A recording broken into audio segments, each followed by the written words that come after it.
Welcome to the Deep Dive, the place where we take the most expansive, sometimes difficult, sources and give you the shortcut to being well-informed. Today we're diving into a concept that holds immense moral weight in public life, the idea of justice and equality. Right. Nearly everyone champions these terms, but once you start listening, really listening, to the rhetoric, You realize the agreement is only superficial. Those terms get thrown around passionately, but they're rarely clearly defined or, fully scrutinized. exactly. Our mission today is to step back and look critically at what happens when those concepts become these grand overarching visions. Yeah, and we're drawing on an extensive analysis found in The Quest for Cosmic Justice. Meaning this source argues that while certain outcome-focused visions of fairness feel, well, morally exhilarating, They often lead to serious counterproductive social consequences, and, maybe most alarmingly, the quiet erosion of foundational freedoms that, frankly, we often take for granted. it really forces us to confront a fundamental question, doesn't it? It does. When we talk about justice, are we talking about the fairness of the rules, the process, Or are we talking about the fairness of the results, the outcomes? and that profound distinction, process versus outcome, that's the entire engine driving this analysis we're looking at today. Okay, so let's unpack that core conflict right away. Let's define these two opposing camps. All right. On one hand, we have what the source calls traditional justice. Okay. This view is concerned really entirely with establishing and maintaining impartial prospective rules for behavior between individuals. It focuses relentlessly on process. And crucially, justice here is administered impersonally. Impersonally. The legal or social requirement doesn't change based on who you are, your background, your race, your personal fortune, none of that. So if the rule says don't steal, that rule applies equally to everyone. Rich, poor, doesn't matter. Exactly. That's the traditional view. Now, the opposing force is what the source labels cosmic justice. Cosmic justice, okay. This is more of a reaction against great undeserved inequalities, but it's vital to understand the scope of what they're reacting against. It's not just societal issues. No, not just society, things like historical discrimination or maybe current institutional bias. It also includes inequalities arising from the cosmos itself. The cosmos. Like, Yeah. what exactly? Yeah, the cosmos. We're talking about fate, genetics, natural disasters, disease, simply being born with some kind of physical or intellectual disadvantage, things beyond human control. Got it. So cosmic justice looks at all that. Right. It holds that if these forces, whether they're social or natural, have resulted in unequal starting points, then the state has a moral imperative to step in and compensate. And the goal shifts then. Completely. The goal shifts from just equalizing opportunity, which is already hard enough, to achieving equal results or, at least equal prospects of success. Now, I can hear a listener thinking, well, isn't pursuing fairness, even outcome fairness, a good thing? I mean, didn't even free market thinkers like Adam Smith and Milton Friedman themselves deplore gross inequities? They absolutely did. Friedman himself, he talked about how gross inequities of income and wealth often offend most of us. Smith, Friedman, Hayek too, they were keenly aware of poverty and misfortune. But their views were different from this pursuit of cosmic justice. Fundamentally different. They distinguish between, let's say, deploring misfortune and actively trying to engineer cosmic justice. Okay, what's the critical difference there, according to the source? Well, Hayek in particular saw the market as a spontaneous order. It's this incredibly complex system generated by millions of individual interactions, not by some central planner. Right, no one's designing the outcome. Exactly. And because the outcomes of a spontaneous order, who gets rich, who stays poor, aren't the result of personal, directed human intent, Hayek argued you can't really judge them as morally just or unjust. The force of nature, almost. Sort of. If a hurricane wipes out a coastal town, we call it a tragedy, right? But we don't call the hurricane unjust. It's a non-personal force. So if the market rewards someone because they happen to invent something wildly successful, that's not a moral reward, it's just an outcome. It's a spontaneous outcome, yeah. And trying to correct that outcome, from this perspective, is like trying to correct the weather. You're attempting to correct not just social harms, but maybe the universe itself. Which sounds impossible.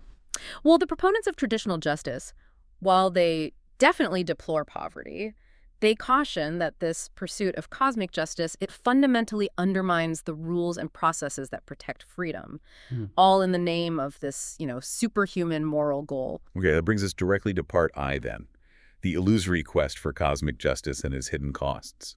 Let's expand on how this search goes beyond traditional social equity and why that scope creates immediate problems. Well, the scope is just staggering because it includes factors that are entirely beyond anyone's control.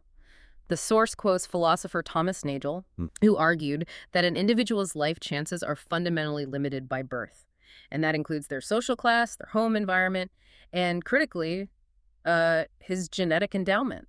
That's the cosmic part again. If someone's born with, say, a genius-level IQ or amazing athletic ability. That's a genetic endowment, a pure windfall, right? The cosmic justice perspective views this from a moral standpoint as an undeserved advantage. An advantage the state could, or even should, tinker with to ensure genuine equality of opportunity. That's the implication Nagel points towards, yes. And this immediately shifts the burden. This framework requires a positive justification for any inequality. So inequality itself becomes suspect. Pretty much. Virtually no one, not even market champions, views inequality as intrinsically desirable, but the difference is huge. Do you accept it as a byproduct of a fair process, or do you view it as a state failure that absolutely must be fixed? And the source argues the scale of the disadvantage is often far greater than simple income statistics capture. Absolutely. It details these unquantifiable disadvantages that compound statistical inequality for the less fortunate. Think about the knowledge gap. How so? Affluent professionals, when a crisis hits or a big life decision comes up, they can tap into free knowledge, advice, maybe even financial support from highly educated friends and relatives. That network, it's like a massive untaxed windfall. It's invisible capital, essentially. It really is. Furthermore, the source points out, the poor are statistically more vulnerable to swindlers, partly because they might lack that knowledgeable air that deters predators. And then there's the point that the poor pay more. That seems counterintuitive in a competitive market. It does, but think about it. Delivering goods and services to low-income, high-crime neighborhoods often means vendors incur higher costs. Like for insurance, security. Exactly. Employee risk, security measures, higher insurance premiums. These costs inevitably get passed on. So while the statistical inequality is bad enough, it doesn't even begin to capture the full picture of the economic and social friction the less fortunate face daily. Okay, that clarifies the sheer scale of the problem, as seen by cosmic justice advocates. If the problem is truly this vast social and cosmic consensus, then the moral imperative to intervene must feel immense. Immense, yes, but that brings us back to the crucial difference the source highlights, the extent to which costs are weighed. Ah, the cost calculation. Traditional justice demands that costs and trade-offs be analyzed soberly, rationally. Cosmic justice, driven by that powerful moral indignation over injustice, often disregards them entirely. The impulse is just to act, because doing nothing feels immoral. Precisely. The moral imperative overrides the practical calculation. Let's use that specific, detailed example the source provides to illustrate this trade-off. Fair. The San Francisco pizza delivery mandate. It sounds almost trivial. But it has tragic real-world implications. Okay, so this happened back in 1996. A resident in a high-crime neighborhood was refused pizza delivery by a company. Okay. This refusal sparked powerful moral indignation. You know, the injustice of being denied a service just based on where you live. The result was a city law Mandating delivery everywhere. mandating that any company making deliveries within the city must deliver to all areas of the city, period. So the perceived inequality was corrected instantly by law. Seems like a win for fairness, but what was the hidden cost? The one disregarded in the rush of moral satisfaction. The cost was the increased danger imposed on the delivery drivers. And to really emphasize the severity of this choice, the source provides a truly staggering statistic. Which is? In high-crime American neighborhoods, the probability of a young man being killed is actually greater than the probability of an American soldier being killed in World War II. Wow. That comparison. Yeah. It brings the abstract argument crashing down to a very human scale. It does. The moral decision to ensure everyone gets equal pizza delivery access suddenly translates into a horrifying question. How many deliveries are worth how many dead truck drivers? That shift in focus completely abandons the abstract quest for cosmic justice, doesn't it? It forces you to confront the trade-off directly. And the source argues, when cosmic justice is pursued in disregard of these necessary costs and consequences for society as a whole, it can accurately be called antisocial justice. Because the moral impulse has completely overridden the practical human calculation. Exactly. And this cost disregard isn't just a local thing. The source points to international examples with tragic results, like Sri Lanka. What happened there? Well, group preferences were initiated in Sri Lanka back in the 1950s. They were explicitly designed to correct perceived historical inequities for certain segments of society. Again, a stated moral goal of undeniable justice. Absolutely. But the result?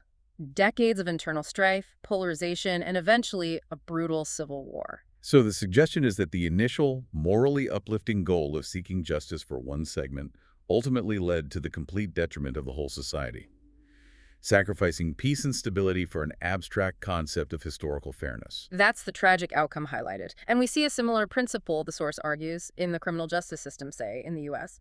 How does it manifest there? When the process shifts from establishing guilt based on prospective rules, what did the person actually do, to seeking cosmic justice, pondering the imponderables of a criminal's troubled childhood, their background, societal factors. Yes, it slows down. It slows to a crawl. Prosecutors and defense attorneys have to spend immense amounts of time and resources arguing about and trying to prove or disprove psychological speculation. Even if that speculation ultimately doesn't change the factual outcome of the trial. Right. It ties up prosecutors, defense lawyers, judges, court space, a huge resource drain. And this means other criminals awaiting trial, often career criminals out on bail, remain on the streets longer. And the source notes that a significant amount of violent crime in America is committed by exactly those people, career criminals out on bail. So that becomes a tangible, measurable cost in human lives and community safety. A cost paid, the argument goes, because the justice system is attempting to achieve this cosmic level of psychological assessment rather than simply adhering to a swift, effective process focused on facts and law. Which suggests that to actually administer cosmic justice properly, the knowledge requirements must be, well, truly staggering. They'd have to be superhuman. Think about it. If the goal is to correct every single undeserved advantage or disadvantage for every person, the state, or whoever is making the decisions, would have to somehow sort out every individual's net balance of windfall advantages and windfall disadvantages over their entire lifetime. Which is impossible. We just don't have that omniscient perspective. We can't. And circumstances change constantly too, right? Exactly. Individual circumstances aren't static. The source uses the example of someone blessed with extraordinary physical beauty. Okay. They might gain enormous advantages when young, better jobs, easier social entry, whatever. But when age inevitably takes that beauty away, they might be left less able to cope. Perhaps much less able to cope with the reality of their diminished status than others who never had that windfall in the first place. The net balance shifts dramatically over a lifetime.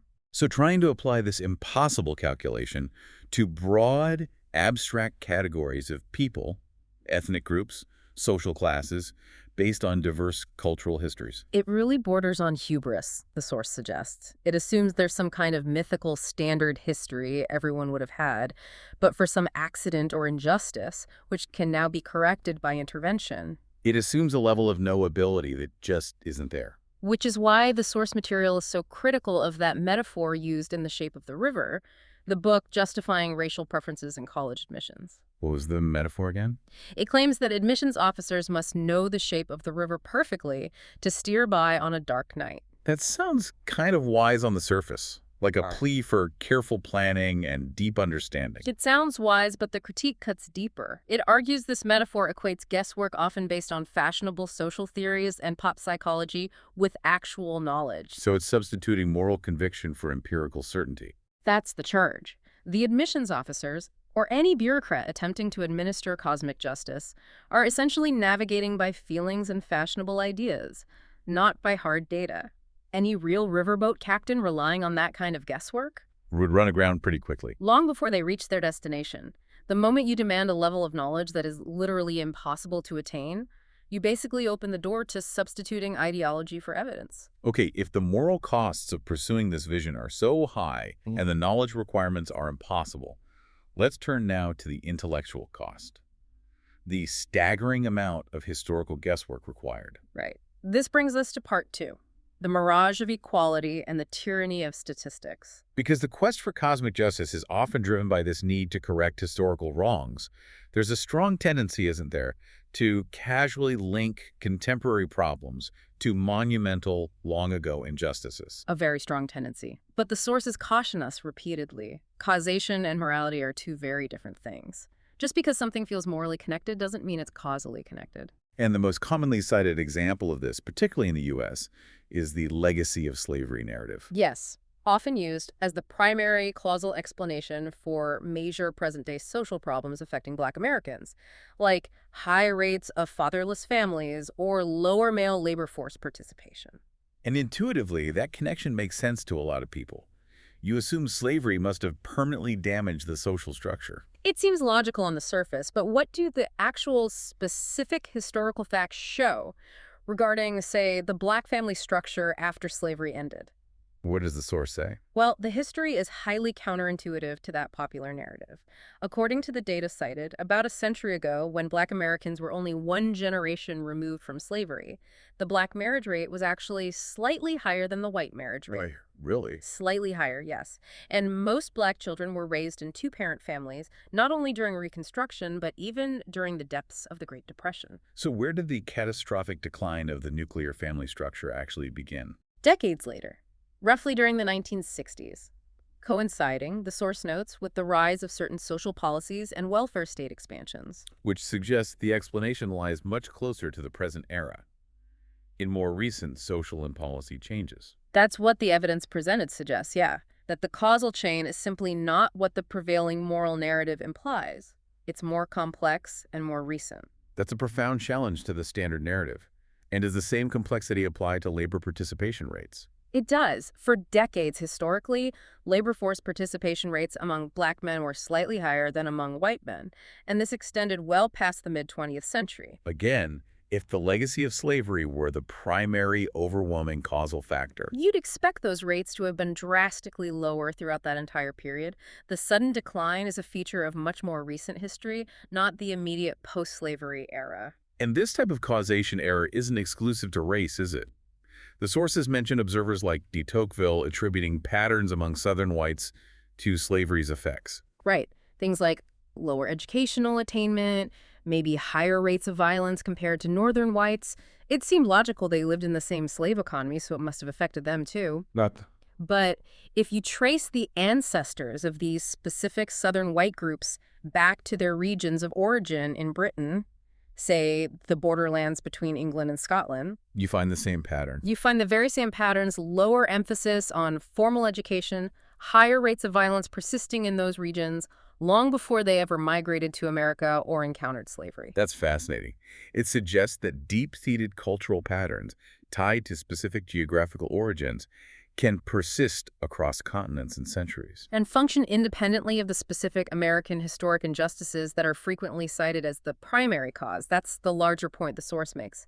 The demands of cosmic justice vastly exceed what human beings are capable of knowing, especially when we presume to untangle these incredibly complex, multi-generational historical influences. And when the evidence gets too complicated, or maybe just inconvenient for the narrative, That's when the ideology is forced to rely on selecting those aha statistics, the ones that fit the prevailing vision while conveniently gliding over those that contradict it.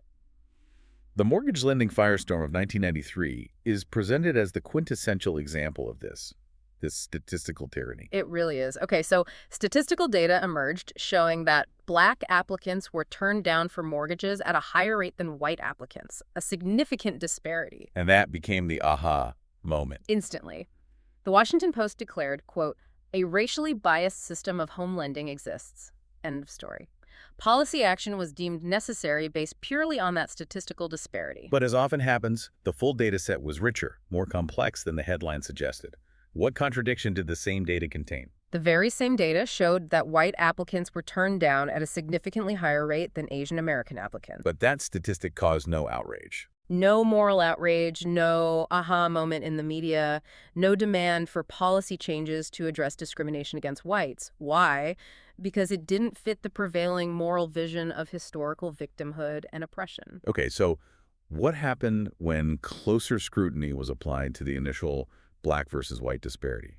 When objective variables were factored in? Right, when you held constant, crucial objective variables, things like the applicant's debt burden, their credit history, the loan-to-value ratio they were seeking, That initial raw difference, which was around 17 percentage points, It shrank. it shrank dramatically, down to about a 6-point difference once those economic factors were controlled for. Still a difference, though. What accounted for that remaining 6% according to the analysis? Well, the analysis traced that remaining difference largely to a single Black-owned bank. A Black-owned bank. Yes, which was apparently exercising extreme caution during that specific period due to a recent wave of bankruptcies in the financial sector. It was trying to be prudent. So the source really challenges the automatic assumption that disparity equals discrimination. It challenges the assumption that profit-driven lending institutions, which desperately need customers to survive, would intentionally discriminate against an entire segment of the market. That assumption, the source argues, is often based on a moral vision, rather than, say, rudimentary economic calculation. And this reliance on statistical abstractions extends to how we categorize people into the statistically poor and rich. Absolutely. Policy is often based on these statistical categories, these snapshots in time, ignoring the fluid reality of actual flesh and blood human beings moving through life. We define the poor as the bottom 20% of income distribution, but that category is highly transient, isn't it? Highly transient. Most Americans do not stay in the same income quintile for as long as a decade. In fact, the data cited suggests only about 3% of the population remains stuck in the bottom 20% for as long as 8 years consecutively. So the category isn't primarily made up of the perpetually destitute. Who else is in that bottom 20%, statistically? Well, think about it. It includes college students living on loans or part-time jobs, retirees living off savings that don't count as current income, entrepreneurs having a bad year between successes, young people just entering the labor force mid-year whose half-year earnings leave them statistically poor. People who are not poor in any meaningful sense, as the source puts it. Exactly. And that's why their statistical category often defies the moral image of destitution.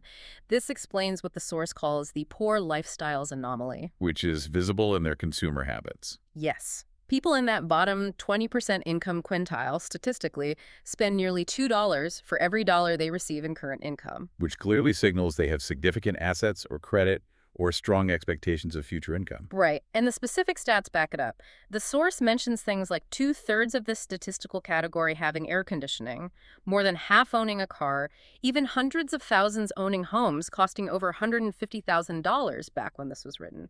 These are not statistics describing absolute grinding poverty for the majority in that bracket. And the rich are similarly defined in ways that can be misleading. Wealth concentrated in older people. Right. People over 50 have simply had longer to work, save, and accumulate assets.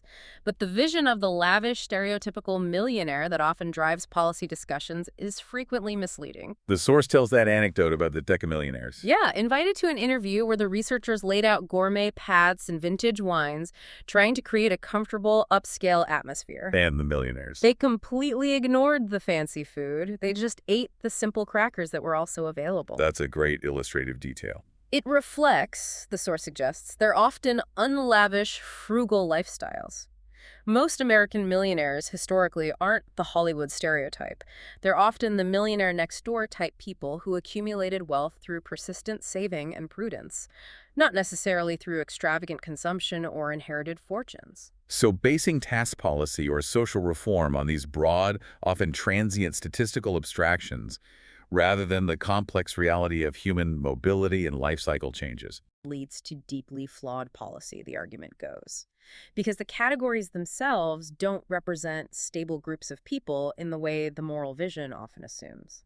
And when we focus policies so heavily on these statistical disparities, regardless of their transient nature or their actual non-discriminatory causes, we run headlong into serious problems with envy and negative incentives. That's a key argument. The reigning non sequitur, as the source calls it, in much public policy is the belief that statistical disparity proves discrimination. Which ignores historical and current reality. It ignores that disproportionality is common across virtually every group, time period, and geographical location. The source gives examples.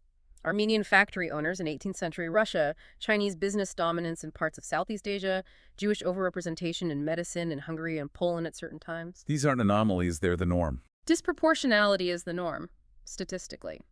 Geography, specific cultural values and emphasis, demographics, age profiles of groups, All these factors make a perfectly random proportional distribution of outcomes across all fields statistically impossible. It's never happened anywhere. Now, what are the consequences for the supposed beneficiaries of policies driven by this cosmic justice vision? The source suggests it can be counterproductive. Tragically so. It argues that this focus can foster hostility to learning or conforming to the very standards needed for success. How does that work? Well, if the vision presented constantly tells students, for example, that success is impossible for them because the system is rigged against their group, and implies that certain rules or standards will simply be set aside for them through preferences. There's less urgency to prepare academically. Exactly. Why strive for excellence if the standards don't really apply, or if failure is blamed entirely on external forces? Worse, the source notes the heartbreaking phenomenon of students who do wish to study hard or speak standard English being accused by their peers of acting white or betraying their group. That's internal self-destruction, fueled by the narrative. It's tragically counterproductive behavior, but it's consistent with the negative incentive structure presented by a vision that de-emphasizes personal agency and effort in favor of systemic blame. And then there's the political repurposing of envy. The source makes a strong claim here. It does. It argues that envy, historically considered one of the 7 deadly sins, has effectively been rebranded and elevated to a political virtue under the banner of social justice. How does that play out in policy? The pursuit of cosmic justice, it's argued, often operates under what could be called the dog in the manger mentality. Meaning? Policies are supported or enacted based on begrudging others their success, even if the policy itself harms the majority or the overall economy. Take the estate tax or death tax. It provides a truly trivial proportion of total government revenue. Its actual economic impact is tiny in the grand scheme. But its political value is immense because it strikes a symbolic blow against inherited wealth, satisfying that moralistic desire to level outcomes, to prevent some people from having too much. Even if it discourages savings or investment that might benefit others. Right. Another, maybe more sophisticated example of this dog-in-the-manger principle is the Rawlian concept, the difference principle. This is pretty central to modern egalitarian thought, so we should probably elaborate. Okay, what is the difference principle? Philosopher John Rawls argued, very influentially, that no social or economic inequality is justified unless it benefits the least advantaged members of society. More strongly, sometimes interpreted as, no policy can be enacted unless it improves the condition of the absolute poorest segment. So even if a policy would make, say, 95% of the population significantly better off, but it failed to improve the condition of the absolute bottom group, or maybe even marginally harmed them statistically, that policy must be vetoed according to this principle. that sounds like a strong ethical floor, ensuring no one gets left behind. Why is the source critical of this? Because, in effect, it gives a tiny fraction of the population, defined statistically as the poorest, which we've seen as a complex category, a veto over progress for millions of others. It implies their gain is somehow illegitimate unless the very bottom benefits too. It implies that unless the poor are directly helped, the wealth or advantage gained by the rest is somehow morally tainted. It reflects that begrudging attitude, you can't have that unless they get some too, even if the overall gains for society would be enormous and might indirectly help the poor later through economic growth. And this inherent bias, this focus on leveling, can affect decision makers too, the self-anointed moral exemplars running institutions. Absolutely. The source offers a perfect specific anecdote for this. A former Ivy League admissions official warned privileged applicants not to write their application essays about lavish experiences. Like what? The specific example given was a $10,000 safari trip. The official warned against writing about it. Why? Because it would make them look spoiled. Not just that, because it risked biasing the admissions officials, the very people tasked with selecting the most qualified applicants on merit against the student. Their own personal moral hang-ups, or maybe just plain envy of the applicant's background, could cloud their judgment. So the personal moral vision of the decision maker actively undermined the institution's stated goal of selecting the best candidates. Precisely. The quest for a certain kind of social result interfered with the process of meritocratic selection. Okay, this idea that personal moral conviction can override objective evidence or even stated institutional goals, that brings us neatly to part 3, the tyranny of visions. Right.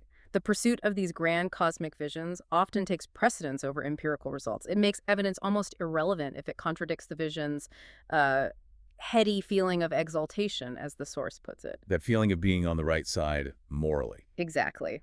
And this phenomenon is historically clear when we examine the long-running debate on how to prevent war, specifically deterrence versus disarmament. Two fundamentally different approaches. Completely. The disarmament vision pacifism, renouncing arms, typically relies heavily on a sense of moral superiority. Adherents often see proponents of deterrence, those advocating military strength to prevent attack, as somehow intellectually deficient or even morally corrupt, like murderers in waiting. That's the moral purity test again. The source mentions Bertrand Russell's attitude during the Cold War as an example. Yeah, Russell, a prominent pacifist, apparently called proponents of nuclear deterrence 50 times more wicked than Hitler. 50 times worse than Hitler. Why? Because he felt they were organizing the massacre of the whole of mankind by possessing deterrent weapons. The moral fervor demanded the immediate renunciation of arms, dismissing any practical analysis of real-world risk or geopolitical power balances, or the potential consequences of unilateral disarmament. The vision also tends to promote the illusion that war itself is always futile, that it wins nothing, cures nothing, settles nothing. Yes, that's a common refrain.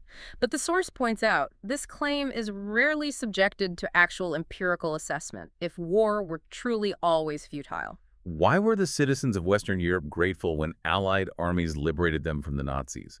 Why wasn't the American Civil War futile in ending slavery for millions? Good questions. When you're driven primarily by the moral imperative of a vision, the actual results can cease to be the test. The purity of the moral stand becomes the goal in itself, regardless of consequences. And this moral self-disarmament, this focus on vision over reality, had disastrous real-world consequences, didn't it? Particularly in the 1930s leading up to World War II. Absolutely. Neville Chamberlain's infamous Peace in Our Time proclamation after meeting Hitler stemmed directly from this kind of vision-driven thinking. He believed Hitler's assurances. He seemed to want to believe them. He spoke neutrally of both sides when dealing with clear aggressors like Japan invading China, calling it merely the outbreak of hostilities. This spiritual disarmament, this unwillingness to see evil for what it was, led to inadequate military preparedness in Britain and France. critically inadequate, which cost countless lives in the early years of WWII because leaders on the opposing side, like Hitler, explicitly counted on the democracies not having the guts to fight due to their perceived moral malaise and internal divisions. The vision of peace blinded them to the reality of aggression. Another powerful historical example the source uses of vision overriding facts is the wide acceptance and influence of Lenin's book, Imperialism. Ah, yes, imperialism, the highest stage of capitalism. It became an intellectual foundation for many anti-capitalist visions around the world for decades. And the source presents it primarily as propaganda. As a masterful piece of political propaganda, yes, designed specifically to rescue Marxian economic theory from contradictory evidence. How so? What was the problem it was trying to solve? Well, Marx had predicted that the working class in capitalist nations would become increasingly impoverished, which would eventually lead to revolution. But, inconveniently for the theory, The working class, in places like Britain and Germany, actually started getting increasingly prosperous in the late 19th and early 20th century. exactly. So Lenin needed a brilliant explanation to save the theory, to explain why the revolution hadn't happened yet. And his solution was the theory of imperialism. Right. He argued that the industrial nations were exporting their surplus capital to less developed colonies and countries. There, they could extract super profits due to cheaper labor and resources And then they used these super profits. to effectively bribe their own domestic working class with higher wages and better conditions, thereby buying off their revolutionary potential and postponing the inevitable collapse of capitalism. It all relied on that central zero-sum assumption. The rich nations are rich because the poor nations are poor. Exploitation is the key. But the source argues this vision worked as propaganda, partly because of how Lenin presented the data, using huge, misleading categories. Precisely. His statistical tables would do things like lump all of America together, from highly industrialized New York to the undeveloped Amazon basin, and treat it as one economic unit. Then he'd lump vastly different places like Asia, Africa, and Australia together as another unit. Obscuring the actual patterns of investment. Completely. When you drill down into the specific trade and investment facts that his broad categories obscured, the whole thesis falls apart. Give us the specific counterfacts that undermine Lenin's zero-sum claim. Okay. Britain's single largest destination for foreign capital investment wasn't its colonial empire in Africa or India. It was the rapidly industrializing United States. Investing in a competitor, essentially. Yes. Similarly, Germany exported about 5 times as much capital and trade to tiny industrialized Belgium next door as it did to its vast colonial empire in Africa. The capital flowed where the returns were highest, which was offer other developing or developed industrial economies, not primarily to poor colonies for super profits. So the idea that wealth is fundamentally a zero-sum game, where one country's prosperity necessarily requires exploiting another, Is described in the source as a primitive misconception, often sustained by these highly sophisticated but ultimately deceptive statistical defenses that fit a pre-existing moral vision. And this same visionary moralistic approach, prioritizing the vision over practical consequences, drives many modern social reforms too, especially those opposing conditions deemed morally intolerable. Yes, often regardless of the practical consequences for the very people the reforms are intended to help. The source uses 19th century slum housing reform in the U.S. as a key example. Reformers were rightly shocked by the conditions in immigrant tenements: overcrowding, poor sanitation. Absolutely, the conditions were often appalling. And they successfully campaigned for and legislated minimum housing standards, minimum square footage per person, certain required amenities, better sanitation rules. Okay, on the surface, this seems like a clear win, ensuring safer, healthier living conditions. Where does the cosmic justice critique come in? How is this seen as potentially problematic? The critique centers on paternalism and the reduction of options for the poor themselves. These reforms, the source argues, did not add one single penny to the meager incomes of the immigrant families living in those tenements. They just dictated how that money had to be spent. Exactly. They essentially commandeered the family's scarce resources to pay for housing features like maybe extra square footage they didn't prioritize or specific plumbing fixtures that were pleasing to the third-party observers, the reformers themselves, who had different values and priorities. And the immigrants, often fleeing persecution in Eastern Europe, for instance, might have been making a rational trade-off. The source suggests they often were, deliberately choosing to overcrowd themselves temporarily to save money as quickly as possible. Why?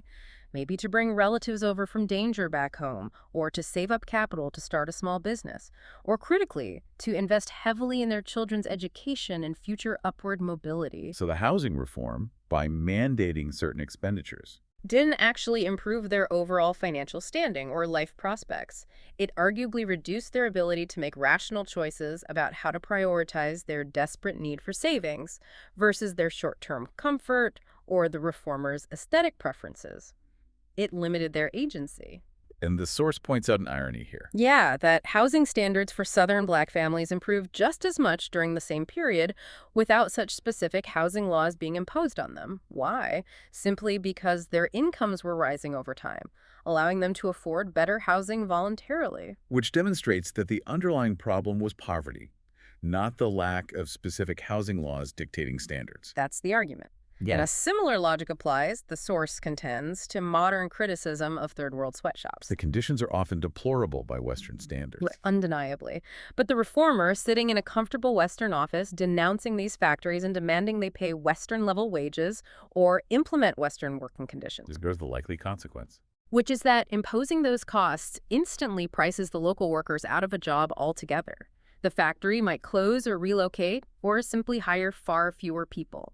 It reduces the few meager options those individuals have to earn any income, often throwing them back into even more desperate rural poverty or subsistence agriculture.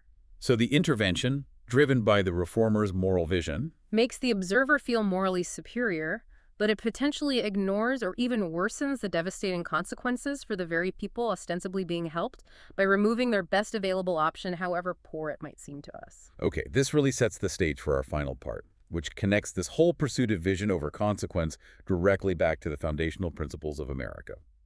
Part 4. The quiet repeal of the American Revolution. Right. The source argues that the American Revolution was quite unique, historically speaking. In what way? Because of its profound skepticism of concentrated power. The founders weren't primarily focused on replacing a bad political doctrine, monarchy, with a supposedly true doctrine, democracy. They were focused on establishing impartial processes. Like the Constitution's checks and balances, separation of powers. Exactly. Restraints on power itself, regardless of who held it or what their intentions were. They were deeply suspicious of grand visions being imposed from the top down. And this is where the core conflict between the two types of justice comes to a head. Absolutely. Traditional justice, rooted in that founding skepticism, upholds the rule of law, which requires, fundamentally, that legal requirements must be known in advance. Prospective rules, clear and stable. But cosmic justice, because it's focused on achieving specific results or outcomes, Is fundamentally incompatible with this, the source argues. You can't always specify in advance exactly what rule will lead to the desired just outcome in every unforeseen circumstance, so the rules have to become vague or flexible or applied retroactively. And this shift is often most visible in the changing role of the judiciary. Judges moving from applying law to making it. Precisely. The source contrasts judges who explicitly saw their job as applying the law as written. Justice Oliver Wendell Holmes is cited as an example. With judges who ask a different question. Judges who ask, essentially, but is this outcome right? Is it good? Chief Justice Earl Warren is presented as an epitome of this outcome-oriented approach. And when judges start substituting their own moral or social vision for the existing law, It turns constitutional law into what the source calls murky storm clouds. It becomes unpredictable. It leads, inevitably, the argument goes, to a form of judicial tyranny. because judge-made law applied to past actions is effectively ex post facto law. The citizen couldn't possibly have known beforehand if their actions would later be deemed unlawful based on a judge's novel interpretation. Exactly. You can't know the law in advance if the law is whatever the judge decides is right, in your specific case looking backward. And we see this acutely in regulatory enforcement, too. Give us that example about the EEOC mandate again. Okay. The Equal Employment Opportunity Commission, EEOC, mandates that employers must provide reasonable accommodation for employees with mental illness. The moral goal seems admirable, ensuring fair treatment and results for a potentially disadvantaged group. The goal isn't disputed, but look at the law itself. It has to be vague, reasonable accommodation to achieve that result-oriented goal. Why? Because what's reasonable depends entirely on the specific circumstances. The specific employee, the specific job, the specific employer's resources. Right. An employer cannot possibly know in advance what specific actions will constitute reasonable accommodation in every possible future scenario. That knowledge only comes after the fact. When a court decides, potentially years later, whether the employer's actions were sufficient and awards damages if they weren't. Precisely. The employer cannot create a precise general rulebook based on reasonable accommodation. This inherent vagueness, this substitution of a fuzzy moral standard for a clear prospective rule, is presented as the very antithesis of the traditional rule of law the founders tried to establish. And this fundamental philosophical shift from process to outcome, from rules to results, inevitably erodes other foundational legal principles, like the presumption of innocence. That's a major casualty, according to the source. Historically, the presumption of innocence, you are innocent until proven guilty beyond a reasonable doubt, was fundamental to Anglo-American law. But this is being subverted now by the use of disparate impact statistics. Yes, where uneven results, a statistical disparity between groups, are used not just as evidence, but as prima facie proof of discrimination. So the burden of proof effectively shifts. If an outcome is statistically unequal. The accused organization, like a company in a hiring case or a police department in promotion, is essentially presumed guilty of discrimination until they can prove their innocence. They have to prove their policies didn't cause the disparity. They're forced to prove a negative, that their policies, even if perfectly neutral and fair on their face, did not somehow cause the statistical disparity observed. This happens in antitrust law, housing discrimination cases, affirmative action litigation. So this subversion of the presumption of innocence, replacing a bedrock principle of traditional justice with an outcome-focused statistical test, is presented as an inevitable byproduct of seeking cosmic justice through the legal system. The focus on results demands it. Property rights are another major casualty highlighted in the source, often sacrificed because they get framed merely as a benefit for the wealthy. Right, as if protecting property only helps the rich hold on to their stuff. This completely misses the crucial insight, the source argues. Which is? That property rights, much like freedom of the press or freedom of speech, exist for broad social purposes that extend far beyond the individual owner. They are the essential scaffolding for a functioning, dynamic, spontaneous market economy. The freedom to deploy assets, to invest, to take risks, that depends on secure property rights. Absolutely.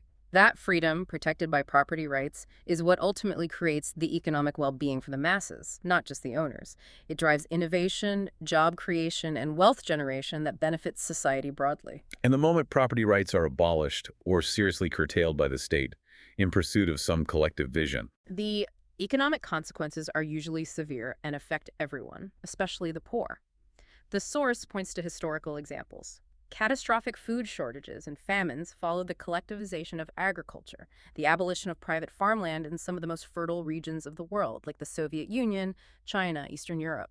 so the inefficiency of political control over economic assets, whenever it substitutes a moral vision for market processes guided by property rights. Has been demonstrated repeatedly, often tragically, worldwide.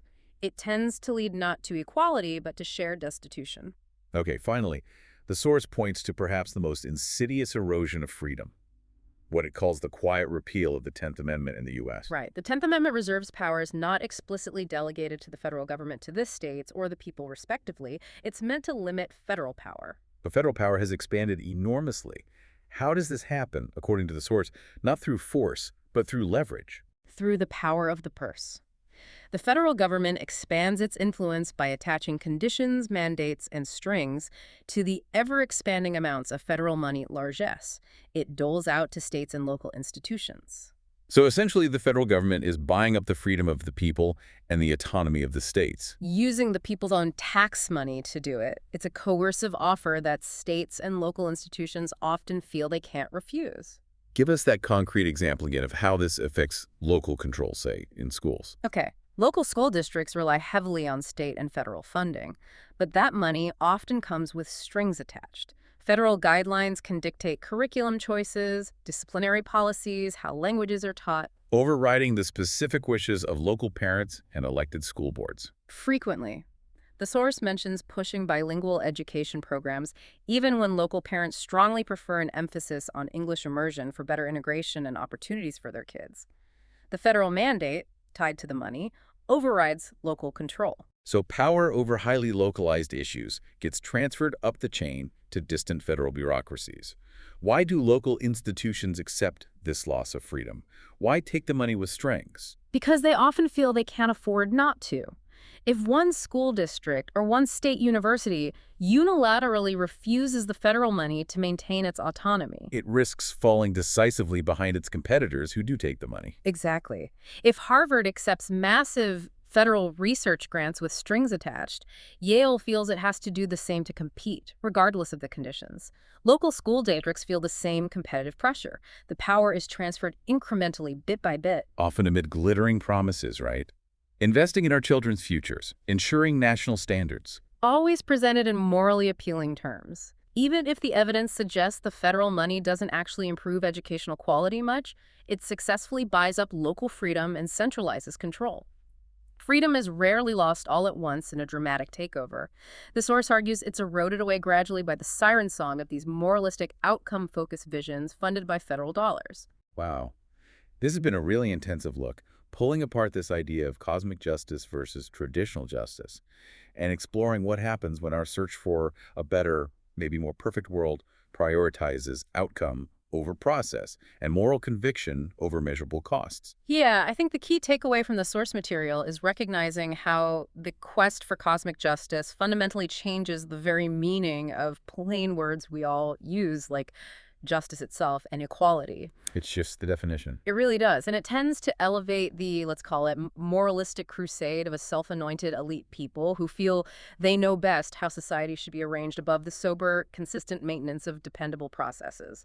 The traditional justice that's ultimately essential, the source argues, for safeguarding individual freedom and fostering broad societal prosperity. The source makes that point quite strongly, that the rise of American society was, in many ways, the triumph of the common man, empowered by predictable rules and limited government power. Right. But the argument is that this new class of presumptuously self-anointed moral exemplars is now kind of in collision with this older American creed, leading to this incessant criticism of a system precisely because it allows ordinary people acting within impartial rules to prevail according to their own merits and luck, rather than according to a planner's grand design. So the crucial conflict ultimately boils down to a choice between What? Between the heady feeling of exaltation, that really powerful sense of moral satisfaction you get from pursuing an idealized vision of perfect fairness, and the real world, often painful consequences of actually trying to implement that vision without soberly weighing the costs and trade-offs. And we have to remember the fundamental shift the source highlighted. Envy, once considered a deadly sin. Has been effectively rebranded and politicized as social justice in many contexts. The desire to pull others down is presented as a virtue. Okay, so here's our final provocative thought for you, the listener, to mull over based on everything we've discussed from the source. If the evidence presented in sources like this suggests that achieving outcome-focused cosmic justice requires abandoning the rule of law as traditionally understood, requires undermining individual liberty and agency, and potentially reduces the total prosperity of society, are we, as a society, willing to sacrifice the freedom and well-being of millions for the sake of statistical abstractions and a vision that perhaps primarily makes third-party observers feel morally superior? That's a heavy question. The source makes one final, rather pointed remark on this. It does. It says the time is long overdue to recognize that taxpayers, often through no fault of their own, are forced to subsidize the moral adventures of these self-anointed social philosophers. Adventures that exalt the planners. But adventures which, the source argues, often lead to devastating consequences that actually harm the very people they were originally intended to help. Definitely a lot to think about there. That's probably enough to chew on for this deep dive. Well, agreed. We'll see you next time.